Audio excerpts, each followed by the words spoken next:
হাসনাত আব্দুল্লাহকে আপনার সেনাবাহিনীর বিতর্কে তাকে রিমাইন্ডে নেওয়া হচ্ছে। বাংলাদেশের প্রধানমন্ত্রী শেখ হাসিনা সীমান্তের কাছাকাছি পৌঁছে গেছে। এদিকে এবার কঠিন তুপের মুখে পড়ে হাসনাত আব্দুল্লাহ, সেনাপ্রধানকে নিয়ে আবারও কথা বলে মহা বিপদে পড়ে। অন্যদিকে আগামীকাল 26শে মার্চ শেখ হাসিনাকে দেশে আনা হচ্ছে।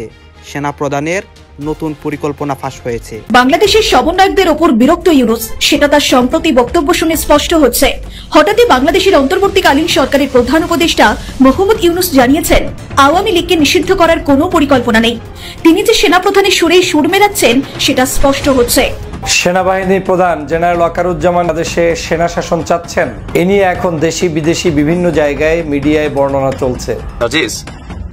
তোমরা ব্লুটুথ বয়, বাট তোমারও একটা স্ট্যান্ডার্ডে থাকা দরকার। গেল 2 থেকে 3 দিন আগে হাসনাতের যে বক্তব্যকে কেন্দ্র করে মিডিয়া পাড়ায় তোলপাড়, রাজনীতিতে তোলপাড়, সেটাকে আরো কয়েক গুণ বাড়াই দিয়েছিল গতকালকে সার্জিসের দেওয়া একটা স্টেটাস। 24 ঘন্টা না যেতেই সার্জিসের অবস্থানে আবার পরিবর্তন। ভয়ঙ্কর রকম অস্থির, কখন কি হয় কেউ বুঝতে পারছে না। আপনারা হাসনাত আব্দুল্লাহ এবং সার্জিস আলমের দুটো ফেসবুক পোস্ট সম্পর্কে নিশ্চয়ই ওয়াকিবহাল। বিএনপি কি জিনিস আমার মনে হয় যে আমাদের যারা এনসিপির জাতীয় নাগরিক পার্টির নেতারা আছেন তারা অল্প কয়েকদিনের মধ্যে এটা বুঝা যাবে। আর ইতিমধ্যে অনেক কিছু বুঝা গেছেন, আরো অনেক কিছু বোঝার বাকি আছে। স্যার, এই প্রশ্নটা খুব প্রাসঙ্গিক এই মুহূর্তে, যে সব জায়গায় আওয়ামী লীগকে একটা বাধা দেওয়া হচ্ছে। এটা কার মদতে? একটা দুইটা শক্তি ছিল, একটা হচ্ছে বিএনপি, জামাত আর এই জঙ্গি। হাসিনার বাংলাদেশের সব মহিমায় প্রত্যাবর্তন শুধু সময়ের অপেক্ষা।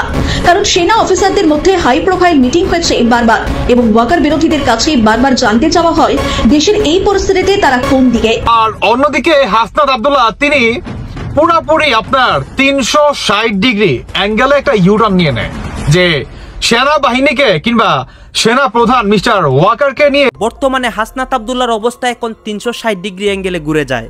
দর্শক শ্রোতা, হাসনাত আব্দুল্লাহ সেনাপ্রধানকে নিয়ে কথা বলেছিল, সেনাপ্রধানের বিরুদ্ধে একটা পোস্ট দিয়েছিল। এখন কিন্তু দেশের মধ্যে খুবই ভয়াবহ অবস্থা হয়ে যায় এবং সবাই বলতেছে যে খুব শীঘ্রই যাতে সেনা শাসন শুরু হয়, এবং অনেকে এটা সরাসরি চাচ্ছে। অন্যদিকে শেখ হাসিনাকে দেশে আনারও কিন্তু একটা কঠিন মাস্টার প্ল্যান চলতেছে আগামীকাল 26শে মার্চকে কেন্দ্র করে। এইসব বিষয় পর্যালোচনা করে আপনাদের জন্য অনেক নিউজ রেডি করেছি, সেইগুলাই এইখানে আপনাদেরকে এক এক করে ধারাবাহিকলি দেখাবো। এই ভিডিওগুলো আপনারা দেখবেন, তাহলে কিন্তু স্পষ্ট ক্লিয়ার হতে পারবেন বাংলাদেশের বর্তমান অবস্থা নিয়ে। আসুন দেখে আসি।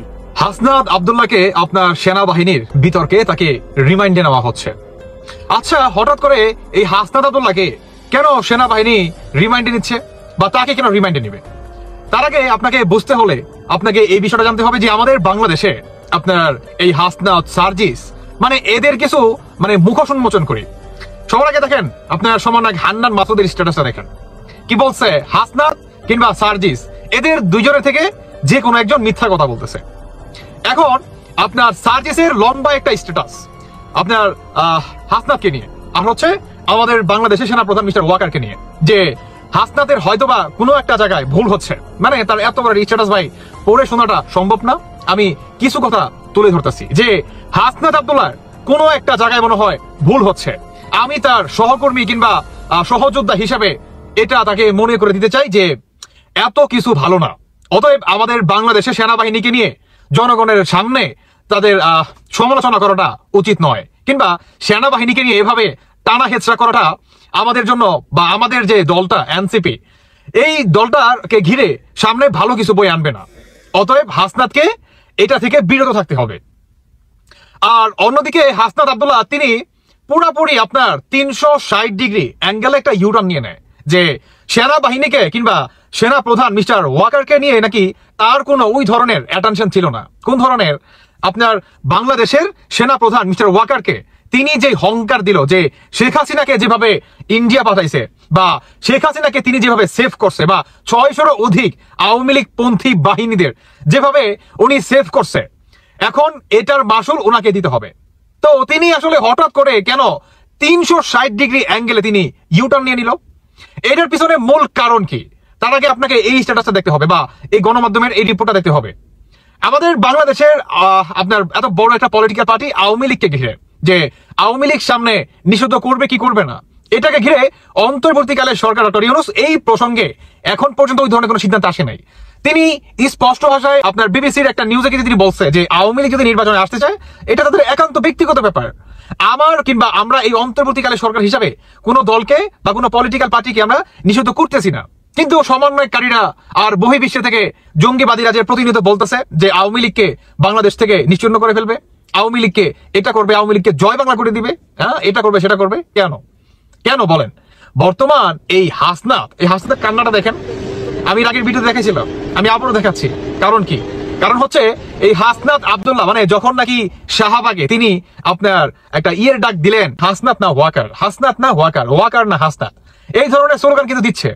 সেখানে হাসনাত আব্দুল্লাহ মানে আপনার গাড়িতে ঠিক এভাবে কারো হাত ধরে তিনি কান্না করতেছে। কেন কান্না করতেছে? কারণ হাসনাত বুঝে গেছে যে উপরের লেভেল থেকে হাসনাতের জন্য আইকালা ভাস প্রতিনিয়ত তেল মেরে রেডি করে রাখতেছে, শুধু দেবে, শুধু দেওয়াটা শুধু বাকি। কেন? এই হাসনাত আব্দুল্লাহ বা সার্জিসরা এই বৈষম্য বিরোধী আন্দোলনকারীদের যে দলের ভিতরে এনসিপির যে মাস্টার মাইন্ড গুলো, যে মাথা কাটগুলা, এদের ভিতরে দেখবেন বর্তমান দ্বিমত মনে করে দেখা যাচ্ছে। এদের ভিতরে আপনার ঝগড়া সৃষ্টি মনে করে হয়ে যাচ্ছে। আপনার সমান ঘান্নাত, হাসনাত আর হচ্ছে সার্জিস, তিন বান্দরের তিন রকমের বক্তব্য দেখলেন। হ্যাঁ, যে সার্জিস কিংবা হাসনাত দুইটা থেকে যে কোনো একটা মিথ্যা কথা বলতেছে। কার বক্তব্য? সমন্বয়ক হান্নান মাসুদের। এবং এই সার্জিস আলম তিনিও হাসনাতকে নিয়ে নমিয়ে এত বড় একটা স্ট্যাটাস। আসলে আমাদের বাংলাদেশে কি ঘটতেছে? অন্যদিকে আমাদের বাংলাদেশের সেনা প্রধান কিংবা আমাদের বাংলাদেশের সেনাবাহিনীর ভিতরে মানে তিন প্রধান, তিন বাহিনী সবাই একত্রে হচ্ছে। কেন একত্রে হচ্ছে? কারণ বাংলাদেশে যে কোনো পরিস্থিতি মোকাবেলা করার জন্য তারা প্রস্তুত। একদিন আগে সার্জিস একটা স্ট্যাটাস দিয়েছিল, জনগণকে আহ্বান জানিয়েছিল যে আপনারা ডাবল স্ট্যান্ডার্ড না করে একটা স্ট্যান্ডার্ডে থাকেন।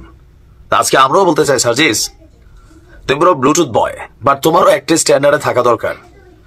গেল 2 থেকে 3 দিন আগে হাসনাতের যে বক্তব্যকে কেন্দ্র করে মিডিয়া পাড়ায় তোলপাড়, রাজনীতিতে তোলপাড়, সেটাকে আরো কয়েক গুণ বাড়াই দিয়েছিল গতকালকে সার্জিসের দেওয়া একটা স্টেটাস। 24 ঘন্টা না যেতেই সার্জিসের অবস্থানের আবার পরিবর্তন। সে বলছে আমি হাসনাতের সাথে একমত। তার মানে হাসনাত যা বলছে এটার সাথে সার্জিস এখন একমত। তাহলে গতকালকে আপনি কেন দ্বিমত করলেন এত বড় স্ট্যাটাস দিয়া? মানে প্রত্যেকটা জায়গায় খুইটা বুঝাই দিলেন। আজকে আবার আইসা বলছেন ভিন্ন কথা, মানে গারানি খেয়েছে দলের ভিতরে নাকি? কারণ হাসনাতের স্ট্যাটাসটাকে কাউন্টার করছিল সার্জিসের স্ট্যাটাস, আর এতে দলের মধ্যে নানান বক্তব্য আমরা দেখলাম। জনগণ সমালোচনা করছে যে মানে এরা দেশ চালাবে বা এদের দ্বারা ভবিষ্যৎ হবে। তো হবে না এটা আমরা কেন মনে করবো? হইতেও পারে। আজকে সার্জিস পঞ্চগড় গেছে, 100-র উপরে গাড়ি, টাকা বাচ্চু দিচ্ছে। শামসুর কাজ হচ্ছে খালি চিলটা করা নাকি? টাকা আসতেছে ভাই, টাকা। 100টা গাড়ি নিয়ে এই বহর সামলানোর মতন সার্জিসের আয়ের উৎস কি? না, এগুলো নিয়ে প্রশ্ন করা যাবে না, এগুলো গোপন তথ্য বলা যাবে না, ঠিক আছে? এখন সার্জিস হঠাৎ করে আজকে যে তার পোল্টি মারা বক্তব্য, যেটা গতকালকে তার স্ট্যাটাসকে সে নিজে কাউন্টার করে বসছে। ভাইবা চিন্তা পোস্ট দেওয়া উচিত। ওই ছাত্রদলের একজন নেতা বলছিলেন, তোমরা যদি এতই আওয়ামী লীগ নিষিদ্ধ চাও তাহলে তুমি আর হাসনাত যে রিটটা করছিলা সেইটা কেন বাবা 24 ঘন্টার মধ্যে আবার সরে গেলা আওয়ামী লীগ নিষিদ্ধের রিট করে? আচ্ছা, রাজনীতিতে সেনাবাহিনীর হস্তক্ষেপ প্রত্যাশিত নয়, এটা আমরাও পছন্দ করি না। ব্যক্তিগতভাবে আমিও মনে করি যে এই সকল দেশে রাজনীতিতে সেনাবাহিনী হস্তক্ষেপ করে ওই সকল দেশে রাজনীতির মাঠে স্টেবল থাকেন। আপনি পাকিস্তানকে দেখেন, মিয়ানমারকে দেখেন, এটা হচ্ছে বাস্তবতা। তো এখন সার্জিসের বক্তব্য, দেশের আভ্যন্তরীণ রাজনীতিতে সেনাবাহিনীর হস্তক্ষেপ প্রত্যাশিত নয়, বরং তারা দেশের প্রতি তাদের দায়বদ্ধতা এবং দায়িত্ব পালন করবে। আর এনসিপির সাথে সেনাপ্রধানের সাথে বৈঠক নিয়ে নিজেদের মধ্যে কোনো মতানৈক্য নাই। তো না থাকলে তুমিই তো লেখলা, সবাই তো একটা ভাব ধরে নিয়েছিল যে হাসনাতের বক্তব্য সত্য, বাট তুমি তো কালকে কাউন্টার করলা। এখন সে বলছে আমাদের মধ্যে কোনো মতামত নাই, এবং রিফাইন্ড আওয়ামী লীগ বা অন্য যে কোনো নামে আওয়ামী লীগকে ফিরিয়ে আনার গল্প যাতে কেউ না শোনায়। তো শোনাইছে কারে? আমাদের সেনাবাহিনী কি আমাদেরকে ডাইকা নিয়ে শোনাইছে নাকি তোমরা শুনছো? প্রথমে একটা সুখবর দিয়ে আপনাদের শুরু করি। আপনাদের নেত্রী বাংলাদেশের প্রধানমন্ত্রী শেখ হাসিনা সীমান্তের কাছাকাছি পৌঁছে গেছেন। কোথায় আছেন আমি জানি, কিন্তু সেটাই বলবো না। বুঝতেই পারছি সুরক্ষার কারণে সেটা বলা যাবে না। এখন তিনি সময় অপেক্ষা করছেন। আপনারা যে দীর্ঘ সময় পার করেছেন 7 মাস 7.5 মাস, তার অন্তিম মুহূর্ত এসে উপস্থিত হয়েছে, এবং আপনারা নিশ্চিন্ত থাকুন, কয়েকদিনের মধ্যে অবস্থা সম্পূর্ণ পরিবর্তন হবে এবং আপনারা দেখতে পাবেন যে একটা পরিবর্তিত বাংলাদেশ, যেখানে আবার সূর্যোদয় আবার নতুন করে হবে। গতকাল রাত থেকে বিভিন্ন ক্যান্টনমেন্ট থেকে সমস্ত সেনারা ধীরে ধীরে ঢাকার উদ্দেশ্যে রওনা হয়েছেন। কিছু ঢাকায় পৌঁছেছেন, কিছু মাঝপথে রয়েছেন, কিছু রওনা হচ্ছেন। আশা করা যাচ্ছে আজকে রাত থেকে ফুল দমে অ্যাকশন শুরু হয়ে যাবে। এবং সব থেকে বড় যেটা বলার বিষয় সেটা হচ্ছে আজ অথবা কাল যে কোনো দিন সেনাবাহিনী ওয়াকারুজ্জামান জেনারেল তিনি হাতে ক্ষমতা নিয়ে নিচ্ছেন। ইতিমধ্যে সমস্ত এয়ারপোর্টগুলো বিমান বাহিনীর সৈন্যরা সব দখল নিয়ে নিয়েছে। কোনো বিমান তাদের অনুমতি ছাড়া দেশ ছাড়তে পারবে না, কিন্তু বিমান নামতে পারবে। যাত্রীরা যারা আসবেন তারা নির্বিঘ্নে যাতে ঢুকতে পারেন তার ব্যবস্থা করা হচ্ছে। এই যে আগামী দুদিন এই যে চলবে, এই আন্দাজটা সাজিদ, হাসনাত, এই যত ল্যাজমোটা সমন্বয় ছিল না, সব পেয়ে গেছিল। এটুকু খবর পাওয়া গেছে সাজিদ এবং হাসনাত এই দুজনে তাদের পরিবার সহ পলাতক। গতকাল রাত থেকে পলাতক, তাদের কোনো খোঁজ খবর পাওয়া যাচ্ছে না।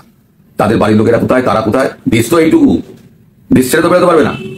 যেখানেই লুকিয়ে থাকুক সে ধরা পড়বেই। আর ধরা পড়লে কি হবে তা আপনারা অনুমানই করতে পারছেন। যাই হোক, এরপর সেটা কথা আমি কেন বলছি এগুলো, যে শেখ হাসিনার প্রত্যাবর্তনটা কি করে হবে সেটা বুঝতে গেলে এই পথটা দিয়ে আপনাকে যেতে হবে। তবে আপনি বুঝবেন যে শেখ হাসিনা প্রধানমন্ত্রীর পদে পুনঃস্থাপিত হবেন কি করে। এই সমস্ত প্ল্যানটা কিন্তু চোখে দেওয়া আছে ইউএস এবং ভারতে। সেই প্ল্যান অনুযায়ী কাজকর্ম করছেন আমাদের ওয়াকারুজ্জামান। এবার সেনাবাহিনী হাতে ক্ষমতা নিলে সেনাপ্রধান ক্ষমতা হস্তান্তর করবেন কাকে? না রাষ্ট্রপতিকে। রাষ্ট্রপতি তখন সরকারিভাবে তার ক্ষমতা বলে এমার্জেন্সি জারি করবেন। এমার্জেন্সি জারি করার পর তারপরেতে একটা আইন করে দিয়ে বিশেষ আইন তার ক্ষমতা বলে তিনি প্রধানমন্ত্রী শেখ হাসিনাকে তার চেয়ারে বসিয়ে দেবেন। এই জিয়াম কাদের একটা অসুস্থ বাক প্রতিবন্ধী পাগল। এই জিয়াম কাদের বলছিল যে আওয়ামী লীগ হচ্ছে একটা গাড়ির ড্রাইভার খারাপ হলে ড্রাইভার শেষ করা যায়, কিন্তু গাড়ি তো ফেলে দেওয়া যায় না। জিয়াম কাদের, ওই বেটা হিন্দুত্ববাদের দালাল জিয়াম কাদের, তোকে বলছি আওয়ামী লীগের যে গাড়িটা, ওই গাড়ির ইঞ্জিন খারাপ, বডি খারাপ, নাট খারাপ, বল্টু খারাপ, সিটও খারাপ এবং সেসিসও খারাপ। এটা পুরো গাড়িটাই একটা ধ্বংসলীলার গাড়ি। বেটা ওই গাড়িতে যদি এভিয়াসের ড্রাইভার বসে সেই গাড়ি অটোমেটিক বাস্ট হয়ে যাবে রাস্তায়। অতএব জিয়াম কাদের তাল বাহানা বন্ধ করে তাবলীগ জামাতের সিলায় যাও যদি আল্লাহর ভয় করো। তুমি আর জীবনে রাজনীতি করো না জিয়াম কাদের। তোমার রং আর রোশন আরশাদের রং এদেশের প্রত্যেকটা জনগণ দেখেছে। 15 বছর তোমরা হাসিনার সাথে ক্ষমতার ভাগাভাগি, হালুয়া রুটির ভাগাভাগির রাজনীতি করেছো। তোমাদের কাছ থেকে রাজনৈতিক বক্তব্য দেশের মানুষ আশা করে না। এই জিয়াম কাদের একটা অসুস্থ বাক প্রতিবন্ধী পাগল। এই পাগলের বাচ্চা দামি নির্বাচনের আগে ভারত থেকে চুক্তি করে আসছে, আইসা বলতেছে যে আমি কর্তৃপক্ষের অনুমতি ছাড়া বক্তব্য দিব না। জিয়াম কাদের তুমি ভারতের অনুমতি ছাড়া একটা বক্তব্য দিতে পারো না, আর তুমি এসে আমাদেরকে রাজনীতির সবক দিচ্ছ। তুমি আবার জাতীয় নেতা। যাক, এরশাদ যদিও শহীদ আসার হয়, প্রেসিডেন্ট এরশাদ, হোসেন মোহাম্মদ এরশাদ মারা গেছে। বেচারা কিন্তু বেরিবারটা নির্মাণ করছে হোসেন মোহাম্মদ এরশাদ, অনেক উন্নয়ন কাজ করছে এবং তিনি বেপরদাসীর মেয়েদের নাবির ভিতরে আলকাতা রয়েছে এরশাদ। এই কাজগুলো তার ভালো ছিল, হয়তোবা এই ভালো কাজের উচিত আল্লাহ এরশাদকে মাফ করতেও পারে। কিন্তু জিয়াম কাদের তোমার আল্লাহ মাফ করবে না, তওবা না করলে তুমি ফেরাউন। তুমি জিয়াম কাদের, তুমি শেখ হাসিনার সাথে বৈশা এই গণতন্ত্রকে ধ্বংস করলা, এই দেশটাকে ধ্বংস করলা। এরপরে এসে তুমি আমাদেরকে বলতেছো আওয়ামী লীগ একটা গাড়ি, আওয়ামী লীগের ড্রাইভার পরিবর্তন করলে আওয়ামী লীগের নতুন গাড়িটা নতুনভাবে নতুন ড্রাইভারের নেতৃত্ব চলবে। তো তুমি বলো যে আমরা বসাই দেন ওই গাড়িতে, আমি চালাই। আর তুমিও তো শহীদ আসার রাতের মতো অংশীদার জিয়াম কাদের। ওই জিয়াম কাদের তুমিও তো দামি নির্বাচনের অংশীদার। লজ্জা করে আমি কথা বলতে, তোমার মতো জিয়াম কাদেরকে রিমান্ডে 17 দিন পিটানো দরকার। হাসিনার থেকে কত কোটি টাকা তুমি খাইছো এদেশে মানুষের গণতন্ত্র হত্যার জন্য। জিয়াম কাদের, বাংলাদেশে যদি জনতার সরকার প্রতিষ্ঠিত হয় তোমার মৃত্যুদণ্ড হবে। জিয়াম কাদের তোমার ফাঁসির দাবিতে 1 কোটি মানুষ রাস্তায় স্লোগান দিবে। বাংলাদেশে কি সেনা শাসন জারি হবে? সেই পথে কি এগোচ্ছে বাংলাদেশ? এমন নানা প্রশ্ন উঠে আসছে বাংলাদেশের অন্দর থেকে।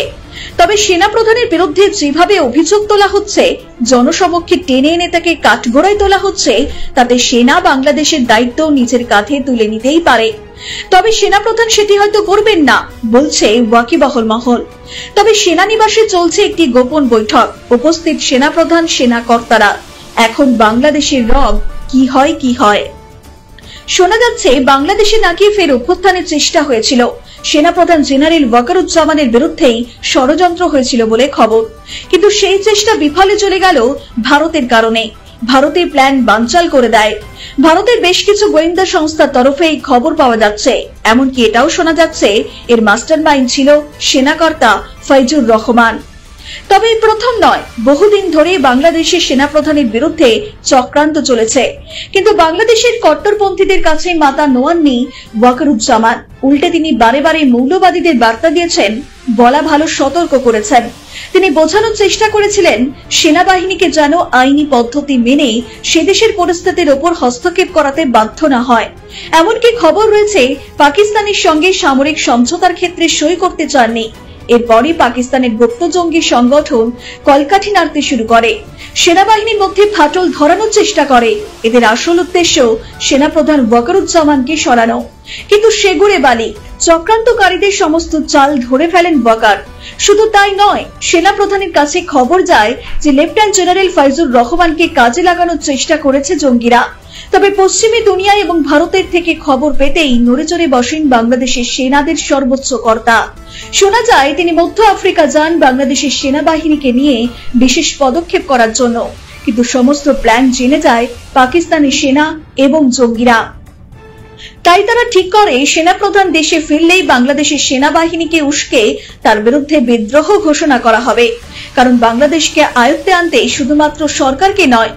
আপনারা তো দেখলেন এখানে কি কথা হচ্ছে। অনেকে কিন্তু অনেক কথা বলতেছে, অনেকে আলোচনা করতেছে, অনেকে সমালোচনা করতেছে দেশের বিভিন্ন অবস্থা এবং দেশের বিভিন্ন রাজনৈতিক প্রেক্ষাপট নিয়ে। বিশেষ করে কিন্তু এখানে সেনাপ্রধান বা হাসনাত আবদুল্লার বিষয়ে কথা হচ্ছে, শেখ হাসিনার বিষয়ে কথা হচ্ছে, দেশের রাজনৈতিক প্রেক্ষাপট নিয়ে অনেক আলোচনা হচ্ছে, অনেক সমালোচনা হচ্ছে। দর্শক শ্রোতা, এখানে কিন্তু অনেকে আমাদের দেশের যারা সমন্বয়ক রয়েছেন বা সেনাবাহিনী সেনাপ্রধান রয়েছেন তাদের বিপক্ষে গিয়ে অনেকে কথা বলে এবং আমাদের সাধারণ মানুষকে বিভ্রান্তির মুখে ফেলে।